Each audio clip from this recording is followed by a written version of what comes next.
বাবার বাড়ি থেকে কোনো লোক আসলে মনের মধ্যে অন্যরকম এক ভালো লাগা কাজ করে।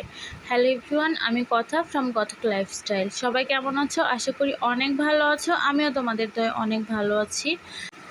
আজকে আমার আম্মু, খালামণি সবাই আমাদের বাসায় বেড়াতে আসছিল। এই জন্য আমি সকাল সকাল গোসল টোসল করে বাবুকে নিয়ে রাস্তায় গিয়ে দাঁড়িয়েছিলাম তাদের রিসিভ করার জন্য।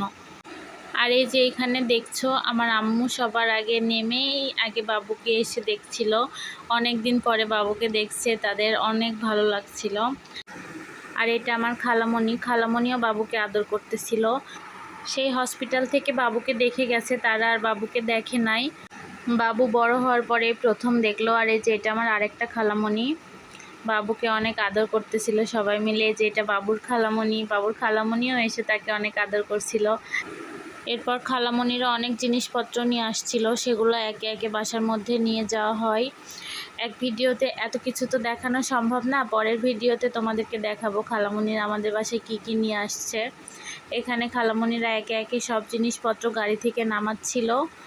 আর তোমরা যারা আমার বাসা চিনো তারা জানোই আমার বাসা একটু গলির মধ্যে আসতে হয়। সো এই যে বাঁধন, সবুজ ভাইয়া সবাই মিলে জিনিসপত্রগুলো নিয়ে আসছিল বাসায়। আর আমার শাশুড়ি তো আমার খালামণিদের জন্য বাসার মধ্যে ওয়েট করেছিল। খালামণিরা এখনও আসে নাই। খালাতো ভাই বোন এসে বসলো মাত্র। আর এই যে আমার আম্মু আসলো। আমার দাদি শাশুড়ি রাস্তায় দাঁড়ায়েছিল আম্মুকে দেখার জন্য। আম্মুকে নিয়ে বাসার মধ্যে ঢুকলো। আর আমার খালামণিদেরকে নিয়ে যে আমি যাচ্ছি, কারণ আমার খালামণিরা আগে কখনো আসে নাই, এই প্রথমবার আমাদের বাসায় আসলো। আমরা অনেক এক্সাইটেড, তারাও অনেক এক্সাইটেড। সো পরবর্তী ভিডিওতে তোমাদেরকে দেখাবো কোথায় কোথায় আমরা তাদেরকে নিয়ে ঘুরছি, কি করছি, সবই তোমাদের সাথে আস্তে আস্তে শেয়ার করব। এই যে এখানে আমার শাশুড়ি খালামণিদের সাথে দেখা করলো। তারপরে তারা সবাই মিলে বাসার মধ্যে গেল। আমার ভিডিওটা যদি তোমাদের ভালো লেগে থাকে তাহলে অবশ্যই ভিডিওতে লাইক করবা, কমেন্ট করে জানাবা, আর পেজটাকে ফলো দিয়ে আমার পাশে থাকো। এখানে খালামণিরা বাসার মধ্যে এসে সবার সাথে কথা বলতেছিল, যেহেতু প্রথমবার আসলো। তারপর খালামণিদের জন্য আমরা কিছু নাস্তার ব্যবস্থা করছিলাম, সেগুলো দিলাম। যদিও খালামণিদের আস্তে আস্তে দুপুর হয়ে গেছিলো, এজন্য বেশি কিছু নাস্তা দেয় নাই, আমরা সরাসরি দুপুরে লাঞ্চ দিয়েছিলাম।